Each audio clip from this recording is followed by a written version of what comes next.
Hi, friends, family, and folks. I just want to put a shout out to, the world. And that is when I kind of went off on Dave in our small town in Canada. It kind of got some attention.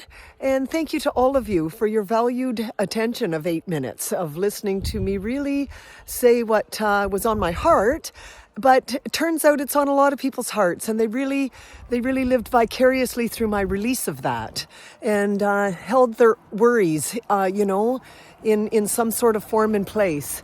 And I'm just doing this outside in Canada, where you can sort of see behind me. This is my house, and just how beautiful it is.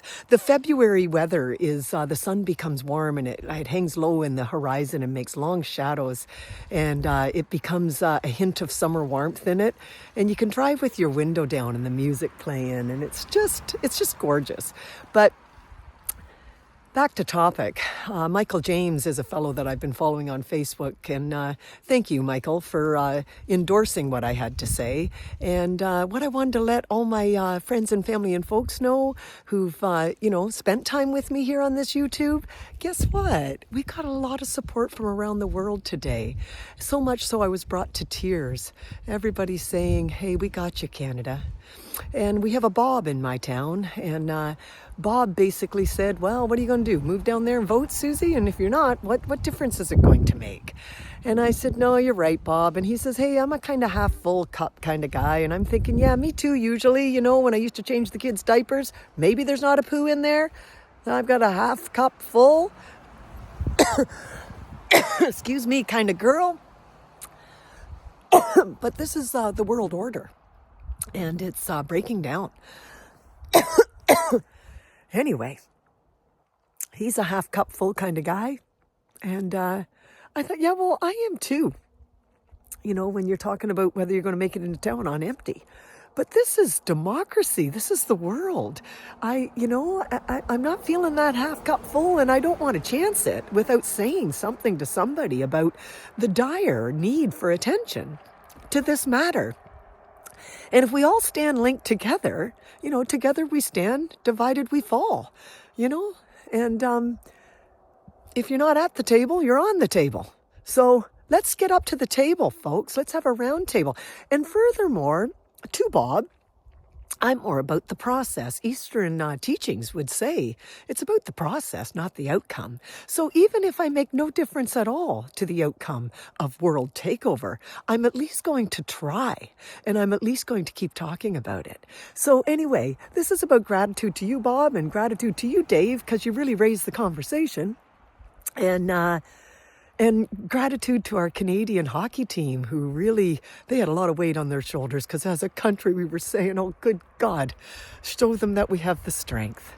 And they did. They had the strength and the resilience and the grace to win that game. And not a lot of people stood around to see them get their award. But anyway, it put that tournament on the map, that's for sure. That's the biggest tournament since 72, the biggest impact. And I don't know, it's just amazing. And at a Our Lady Peace concert last night, they stopped the whole thing in the entire stadium saying, oh, Canada. So that feels good too. And so I have a lot of gratitude in my heart and a lot of hope today about the fact that just maybe we're going to come out unscathed. The only way to do it is to keep speaking to each other and to keep loving each other and standing united as people that say we're just ordinary folk that want to put food on our table and educate our children and be taken care of when we're ill or we have cancer or somebody's sick, and not have to mortgage the house. So let's stand together and say, I think we can handle that for everyone in the world, not just Canada, right? For everyone in the world. I want to fight for that. I want to fight for that until I die, really, right? And if that's soon because I only have a pitchfork in my hand or a shovel and a stone, then that's soon. And if it's a long time, I'm going to keep speaking about the difference that, thank you, Mr. Trump, the difference you've made. I thought I was patriotic enough. I thought I appreciated freedom enough. But I'll tell you, not after this. After this, there won't be a time where I don't go, oh, thank you. We get to vote and we get to argue about whose vote is right and whose is wrong. That's what I want. That's what I want. So thank you, community. Thank you, friends, family, and folks. And thanks to all my new friends from Northern Ireland right through to Denmark and Greenland and United States, of course. And thanks all you American people who took time to watch the video and took time to comment. It means the world to me and to my fellow comrades. And thank you, Northern Ireland, because I got a fetish on for you guys. So that country just looks like it's got it going on. Its culture's rich, and two of my really best friends just love Ireland. So I'm going to make it there. I'm going to make it there if we stay free long enough. Cheers, everyone, and stay tuned, because we got some good news coming. Micheal James tells me we got some good news coming, and I'm listening closely, and I got my ear to the ground to that guy. Okay, cheers, everyone, and thanks again, Micheal, for spreading the word.